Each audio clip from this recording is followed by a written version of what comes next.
Hello बच्चों, कैसे हो आप सब लोग। आज हम फिर से NEET previous year question unit and dimension का पार्ट 2 करने जा रहे हैं, है ना। इससे पहले पार्ट 1 मैंने डिस्कस कर चुका था। आइए देखते हैं क्वेश्चन नंबर 1 को। The dimension of 1/2 epsilon naught E square where E is the permittivity of free space and capital E is the electric field, है ना। चलिए, जैसा कि हम जानते हैं कि 1/εनॉट ई स्क्वायर क्या होता है, एनर्जी डेंसिटी होता है, ठीक है। तो चलिए, एनर्जी डेंसिटी बराबर क्या होता है, एनर्जी डेंसिटी को कैपिटल यू से लिखते हैं, ठीक है।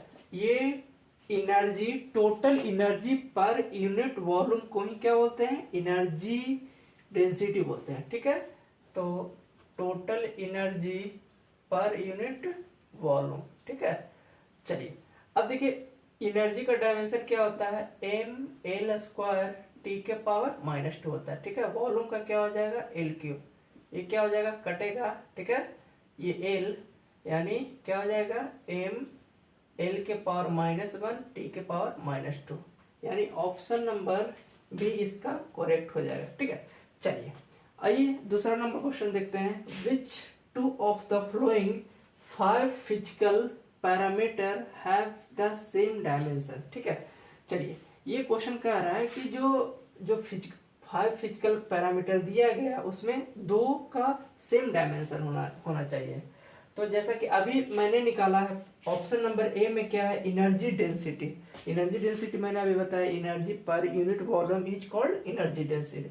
अभी इसका मैंने डायमेंशन निकाला है, तो एनर्जी डेंसिटी का क्या हो जाएगा डायमेंशन, ये हो जाएगा एनर्जी डेंसिटी। एनर्जी डेंसिटी क्या हो जाएगा, एम एल के पावर -1 टी के पावर -2, ठीक है। चलिए, हाँ, उसके बाद क्या, रिफ्रैक्टिव इंडेक्स क्या होता है, रिफ्रैक्टिव इंडेक्स, रिफ्रैक्टिव इंडेक्स, ठीक है। चलिए, ये क्या, इसको म्यू से डिनोट करते हैं, ठीक है। ये क्या होता है, म्यू इक्वल टू C/V, है ना। ये क्या हो जाएगा, ये स्पीड ऑफ लाइट, है ना। सी क्या होता है, स्पीड, यह रेशियो होता है speed of light in vacuum upon speed in any medium, ठीक है, स्पीड इन एनी मीडियम। चलिए, तो ये देखिए, इसका कोई डायमेंशन होगा क्या, दोनों ही डायमेंशन की बात है, तो दोनों सेम है, इसका यूनिट भी सेम है, इसका यूनिट, इसका नो डायमेंशन, है ना। ये डायमेंशन लेस हो सकता है, ये होगा डायमेंशन लेस होगा, ठीक है। चलिए, अब क्या है, ये सी नंबर क्या है, dielectric constant. C number क्या है, डाई इलेक्ट्रिक कांस्टेंट। ये क्या होता है, ठीक है। ये डाई इलेक्ट्रिक कांस्टेंट को कैपिटल के से डिनोट करते हैं। के क्या, इसको एक तरीके से कप्पा बोलते हैं, ठीक है। ये क्या होता है, इप्साइरन बाई एप्साइरन नोट, ठीक है। इप्साइरन क्या होता है, परमिटिविटी ऑफ एनी सब्सटेंस बटे परमिटिविटी ऑफ फ्री स्पेस, ठीक है। समझ में आ रहा है, तो ये भी दोनों का यूनिट सेम है ना। तो ये भी क्या हो जाएगा, डायमेंशन लेस हो जाएगा, ठीक है। चलिए, अब क्या है, अगला क्या है, अगला है यंग्स मॉडुलस। डी नंबर में क्या है, यंग्स मॉडुलस। यंग्स मॉडुलस क्या होता है, रेशियो, इसको डिनोट करते हैं गामा से, ratio of stress by strain, ठीक है। स्ट्रेस सिग्मा से डिनोट करते हैं स्ट्रेन को, हाँ, कैपिटल ई से डिनोट करते हैं, ठीक है।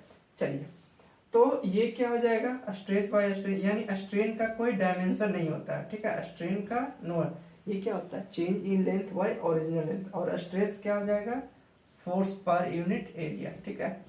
चलिए एफ, तो ये क्या होता है M L square M L T के पावर -2 और ये एरिया क्या हो जाएगा एल स्क्वायर, एल से एल कट जाएगा यानी क्या हो जाएगा एम एल के पावर -1 टी के पावर -2। ठीक है, होगा।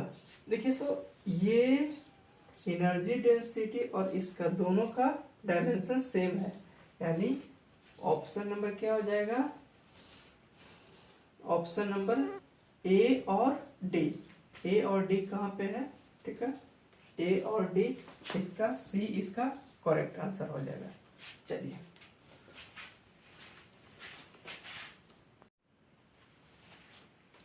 चलिए क्वेश्चन नंबर 3 को देखते हैं। ठीक है, ये क्या है, dimension of resistance in an electrical circuit in terms of dimension of mass m, of length l, of time t end of the current I would be.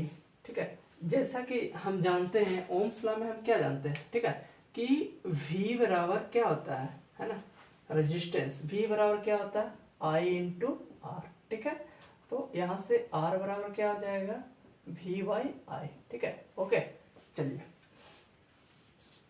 तो इसमें देखिए यहाँ पे क्या V क्या होता है, क्या होता है पोटेंशियल होता है, पोटेंशियल डिफरेंस या इलेक्ट्रिक पोटेंशियल बोल सकते हैं, और I क्या होता है करंट होता है। ठीक है, और ये पोटेंशियल होता है। चलिए अब देखिए एक आपने पढ़ा होगा इसमें, है ना, कि dv बराबर E dot D R, electrostatic में पढ़ा होगा। ठीक है, तो यहाँ पे ये क्या होता है इलेक्ट्रिक पोटेंशियल होता है, ई क्या होता है इलेक्ट्रिक फील्ड होता है, और डी आर है ना जो डिस्टेंस होता है। ठीक है, तो यहाँ से ई बराबर क्या, चलिए तो dv बराबर ये, और ये भी आपने सुना होगा, ये भी पढ़ा होगा।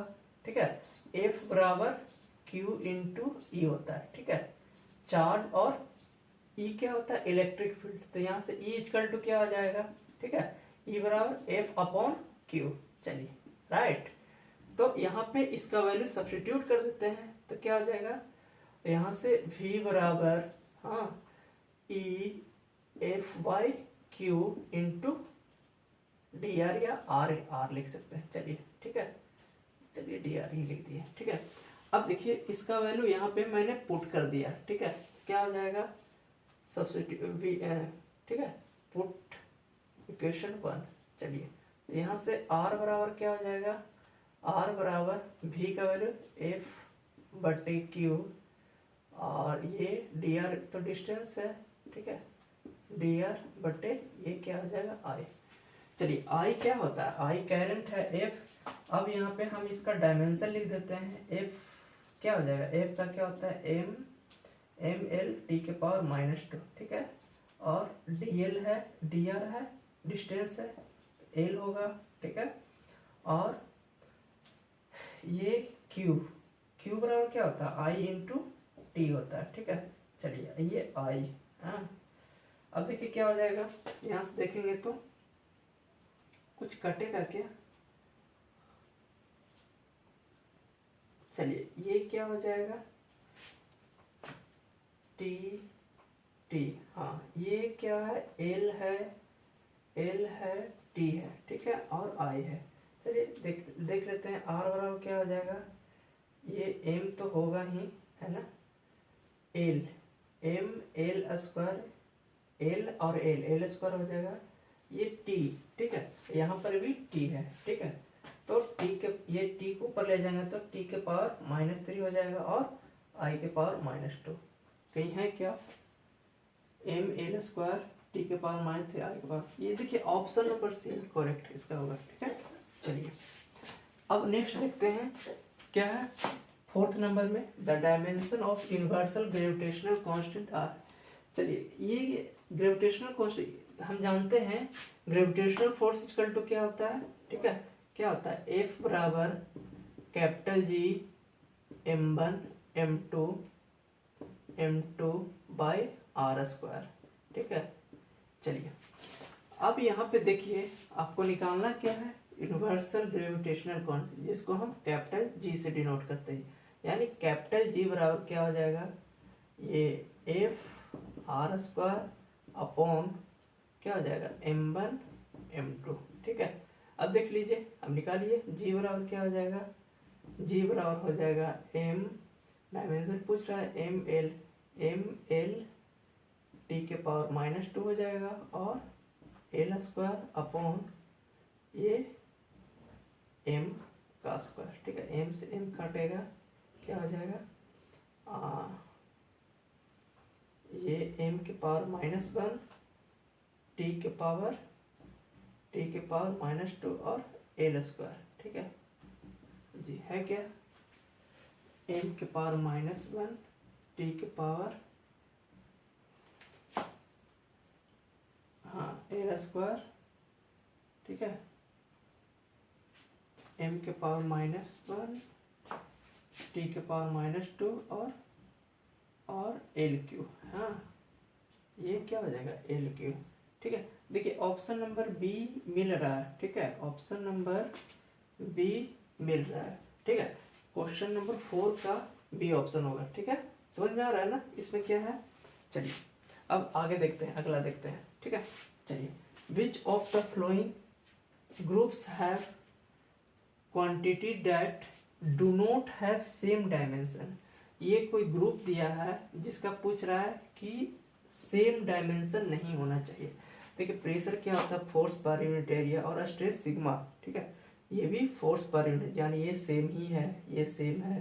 ठीक है, वेलोसिटी और स्पीड क्या होता है, मीटर पर सेकेंड ऐसा यूनिट या डायमेंशन निकालेंगे तो LT के पावर LT के पावर -1 हो जाएगा। फोर्स और इम्पल्स, फोर्स क्या होता है और इम्पल्स क्या होता है, व्हेन एन ऑब्जेक्ट, जब कोई ऑब्जेक्ट पर बहुत फोर्स लगाते हैं तो सर्टेन इंटरवल ऑफ टाइम के लिए, है ना, फोर्स जो लगाते हैं वही क्या होता है, इम्पल्स होता है। ठीक है, तो ये अलग चीज है और ये अलग चीज है। Impulse is equal to force into time होता है। ठीक है, इसका ऐसा यूनिट की बात करें न्यूटन सेकेंड हो जाएगा, जबकि इसका न्यूटन होगा।